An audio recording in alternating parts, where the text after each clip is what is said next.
There was a morning in Houston when everyone seemed to be asking the same question. Are the roads safe right now?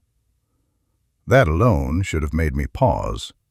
Because in Houston, that question almost never comes up.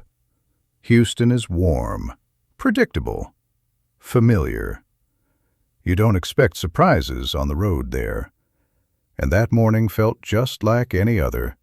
Same light through the window, same quiet hum of the neighborhood, same routine waiting for me. I remember thinking, of course the roads are fine. They always are. That was my first mistake. Not the driving, not the weather, the assumption. I lived in Houston long enough to stop being careful. Not because I became reckless, not because I didn't care, but because familiarity has a way of turning caution into background noise. When nothing goes wrong for a long time, you stop expecting anything to go wrong at all. The first year, you check. The second year, you relax. By the 10th year, you assume. That's how confidence is built, quietly, without permission. Houston taught me comfort. Comfort taught me routine. Routine taught me trust.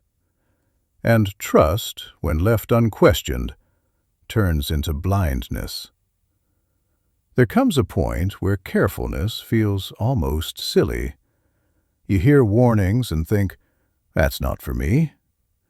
You see signs and assume they're for someone else. After enough calm days, caution feels outdated. You don't say it out loud, but you feel it. I've done this 1,000 times. That feeling is dangerous, not because it's wrong, but because it's incomplete. Experience tells you what has survived. It doesn't tell you what's changing underneath. I mistook repetition for reliability. It didn't happen dramatically. No noise, no chaos, no story worth retelling in excitement.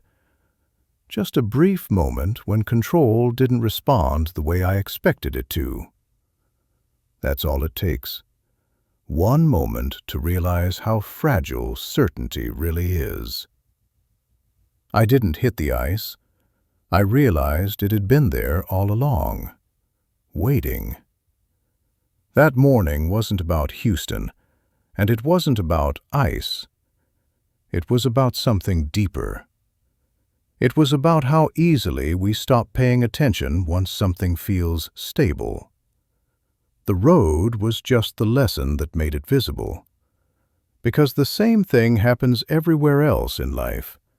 In relationships, in health, in time. The longer something doesn't demand attention, the more we assume it doesn't need it. Most people don't neglect what they love. They simply assume it's fine. Marriages don't fall apart suddenly. Bodies don't fail overnight. Lives don't unravel in a single moment. They erode quietly through permission. Permission to skip the check. Permission to ignore the signal. Permission to say, I'll deal with that later. Carefulness fades not because we stop caring, but because we stop noticing. Experience is a strange teacher. It gives you confidence, but it also dulls awareness. You begin to rely on memory instead of attention. You say, I've seen this before. I know how this goes. I'll notice if something changes. But change rarely announces itself. It whispers.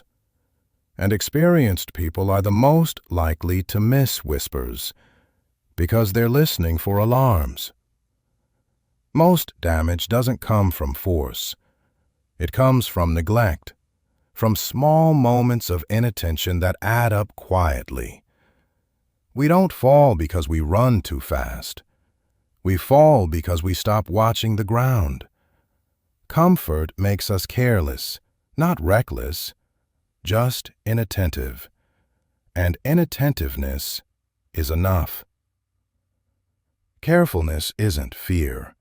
It isn't hesitation. It isn't pessimism. Carefulness is respect. Respect for uncertainty. Respect for change.